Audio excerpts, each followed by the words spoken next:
je vous retrouve aujourd'hui avec un nouveau tuto carterie. Je vais vous parler du positionneur de tampons. Alors c'est ça, c'est une petite équerre en plexi avec une plaque en plexi assez fine que vous allez pouvoir utiliser avec vos tampons bois pour être plus précise dans vos tamponnages. Quand vous voulez tamponner précisément à un endroit avec les tampons bois, c'est pas pratique. Donc voilà, je vais vous montrer ça. Et puis pour ma carte, j'ai utilisé une planche de tampons Shoe and Flower qui s'appelle Ange, je crois, et qui vient de la dernière collection. Je suis désolée, j'ai la crève, j'ai une voix de canard, je ne suis pas à l'abri de me moucher et d'éternuer pendant cette vidéo, donc tout est possible, hein, préparez-vous à tout. Alors, je commence par, là j'utilise un papier aquarelle parce que je vais réaliser un fond à l'aquarelle. Donc j'ai fixé mon papier avec du masking tape sur ma surface de travail. Vu que j'ai fait beaucoup de couches d'aquarelle successives, donc j'ai mouillé, remouillé et remouillé mon papier. J'aurais pas dû fixer mon papier sur la planche en verre parce que le support verre n'est pas poreux et du coup ça garde l'humidité sous le papier. Et mon papier a beaucoup gondolé. Alors il tolère très bien l'eau, c'est mon Fabriano chouchou là, donc il n'y a pas de souci, il bouloche pas du tout. Par contre, il se gondolait au fur et à mesure et pour l'application de l'aquarelle, j'étais obligée d'être un peu plus précise avec mon pinceau. Mais la prochaine fois, quand j'aurai comme ça des couches successives d'aquarelle à faire, je prendrai ma planche en bois parce que j'ai pas de souci quand c'est du bois en dessous. Mais là, avec le verre, bon, au moins ça m'aura permis de tester. Une couche d'aquarelle, il n'y a pas de souci, voire deux, mais alors quand j'en fais 3-4, c'est plus possible. Donc là, j'utilise la palette Current de Prima et j'ai la palette Terrain à côté. Donc j'applique une première couche d'un bleu, un bleu glacier un peu tout doux et j'y vais en fait en dégradé. Donc je commence par une couleur pas trop diluée, enfin elle est assez diluée mais je reprends pas de couleur au fur et à mesure en fait de mon avancée sur la page.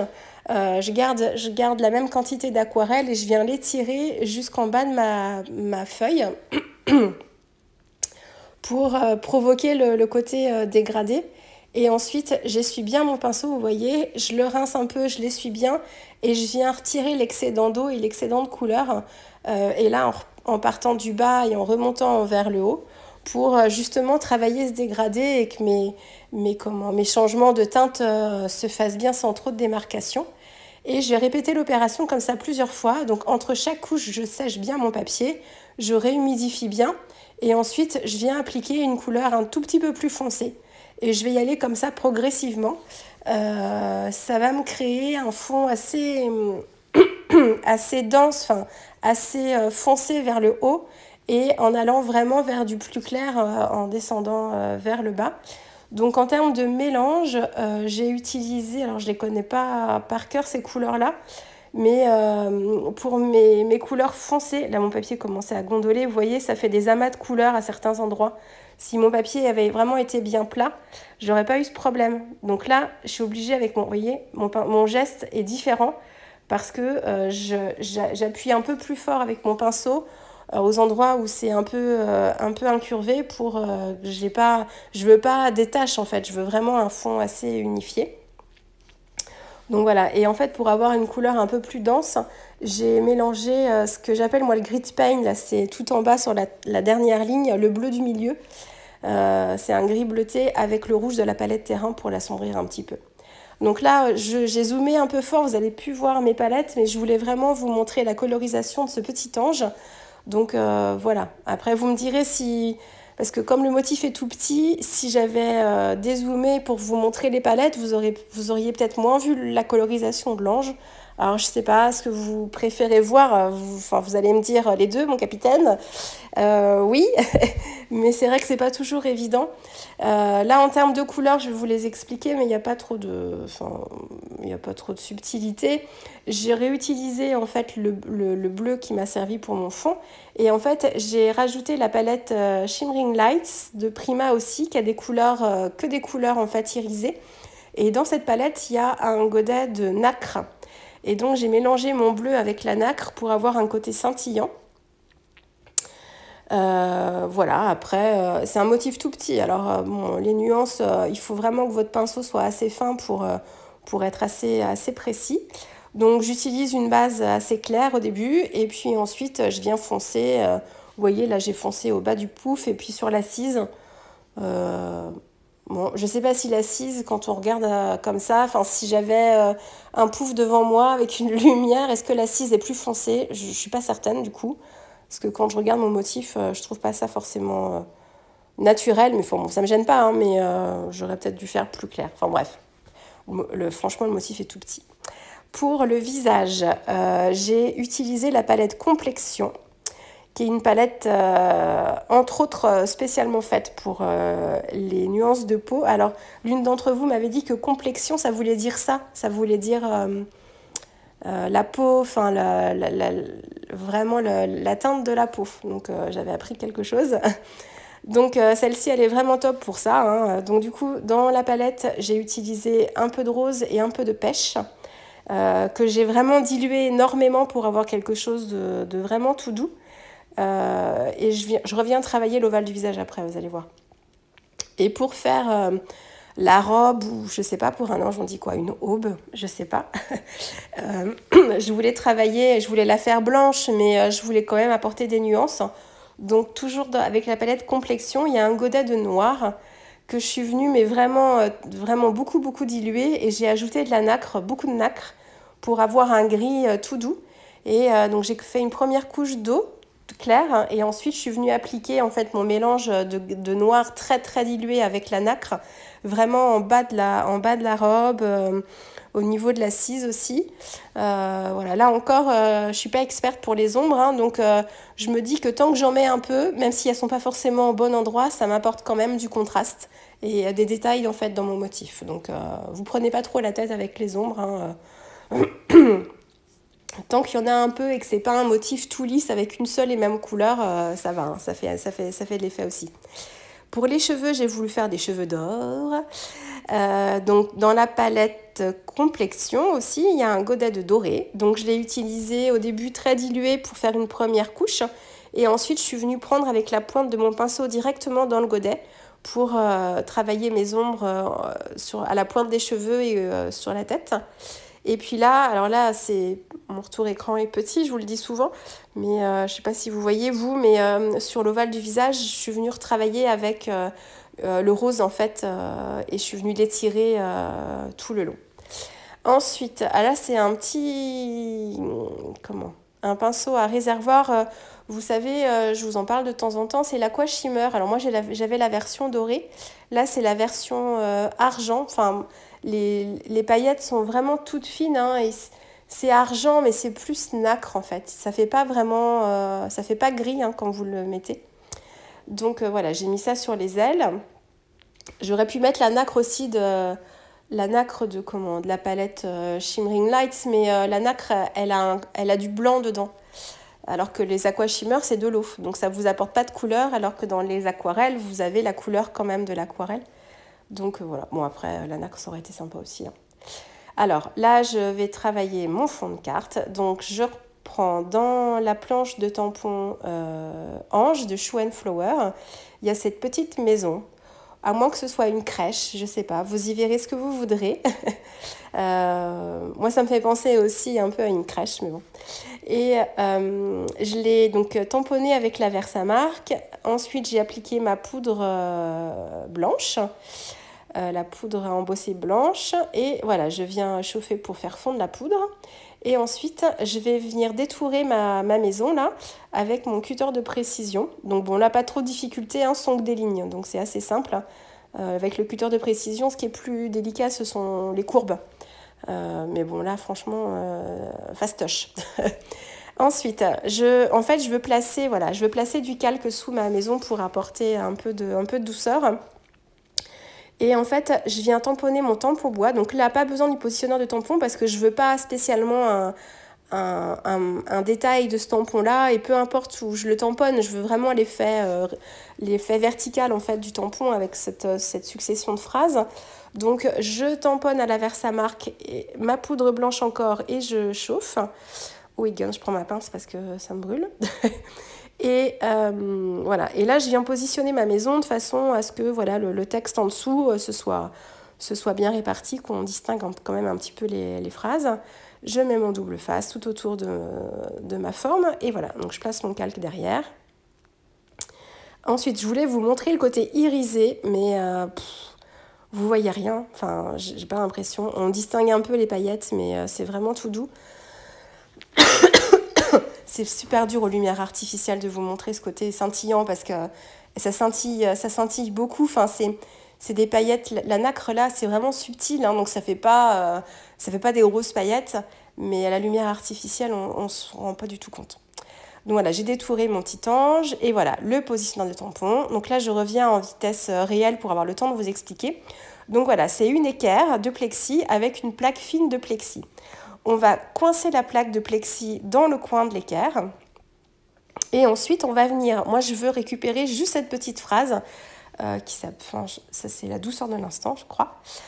Et je veux la positionner juste sous ma maison.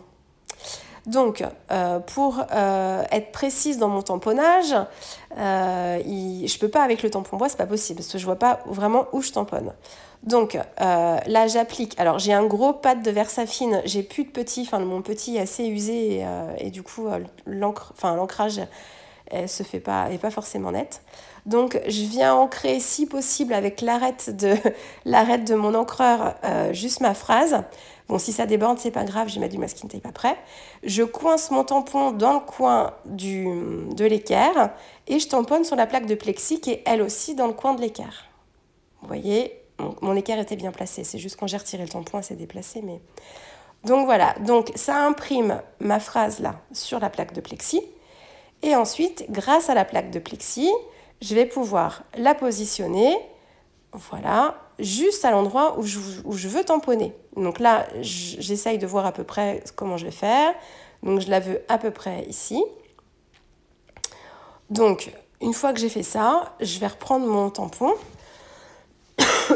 Pardon. Qu'est-ce que je fais? Ah oui, je vous montre, je vous explique.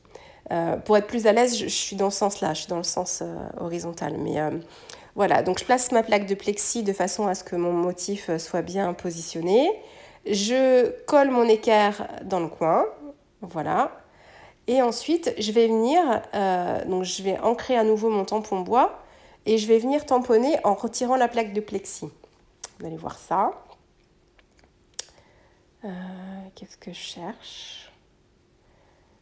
Ah, mon encreur. Oui, c'est vitesse réelle. Hein. Donc, vous voyez, hein, j'ai des gestes. J'ai l'impression d'être au ralenti, mais non, je suis pas au ralenti. Tellement l'habitude de faire la voix off sur des vitesses accélérées que j'ai l'impression que je suis vraiment au ralenti. Bon, bref. Voilà. Donc là, pour être sûre de ne pas avoir d'encre en dessous et au-dessus de ma phrase, je remets du masking tape. J'avais essuyé avec ma lingette, en fait.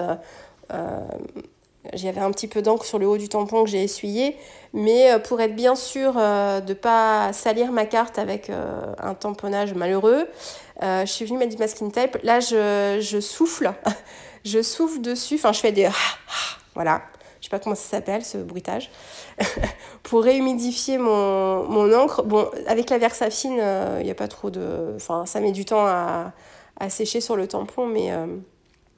on a le temps quand même, mais bon voilà, dans le doute, je fais ça. Et alors, je viens fixer ma carte avec du masking tape pour éviter qu'elle bouge. Voilà, et là, donc je reviens positionner ma plaque de plexi avec ma phrase. Je mets ma phrase à l'endroit où je veux tamponner. Je garde l'équerre bien en place et j'enlève la plaque de plexi. Et je viens mettre mon tampon bois, je le coince dans l'équerre aussi pour que ça reprenne la position de la plaque de plexi. J'appuie bien.